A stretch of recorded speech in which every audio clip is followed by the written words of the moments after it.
Hello guys, welcome back to lime thought. നമ്മളിപ്പോൾ വന്നിരിക്കുന്നത് നെടുങ്കയം ഫോറസ്റ്റിലേക്കാണ്.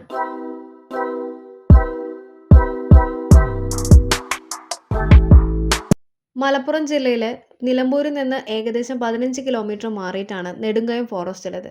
ഇതൊരു ഇടതൂർന്ന മഴക്കാടാണ്. മഴക്കാലത്താണ് നമുക്കിത് ലക്ഷയായിട്ട് കാണാൻ പറ്റുക.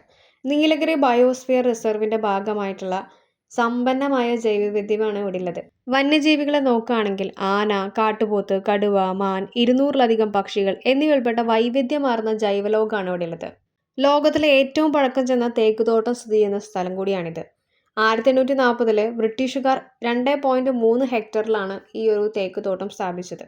വണ്ടി ഇവിടെ പാർക്ക് ചെയ്തിട്ട് അങ്ങോട്ട് നടക്കുകയാണ് വേണ്ടത്. ഈ കാണുന്നത് ചോല നായ്ക്കർ എന്ന ട്രൈബൽ വിഭാഗത്തിൽപ്പെട്ട ആദിവാസികളുടെ പ്രതിമയാണ്.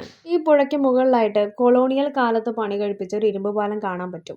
ഡോസൺ ഗിർഡർ പാലം ബ്രിട്ടീഷ് കാലഘട്ടത്തിൽ നിർമ്മിച്ചതാണിത്. ഒരു മണിക്കൂർ ഇതിലൂടെ നടന്നാൽ നമുക്ക് ആദിവാസി കോളനിയിലെത്താം. സംരക്ഷിത പ്രദേശമായതുകൊണ്ട് തന്നെ ഇതിന് പ്രത്യേകം അനുമതിയും കൂടെ വേണം.